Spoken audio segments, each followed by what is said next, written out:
Another day, another hope. Nandito nga tayo ngayon sa Rhea. Dumadaan nga tayo dito. Punta tayo ng beach. So magtatampikaw nga tayo ngayon kasama ang mga bata.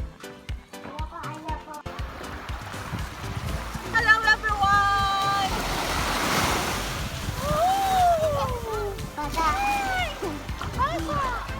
Stop!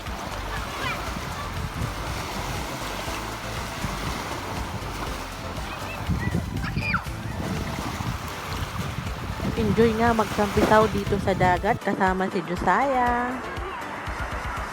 So dito nga tayo guys sa Batangas. Medyo maaliwalas ngayon ang panahon kahit hapon na. Maganda rin yung sunset.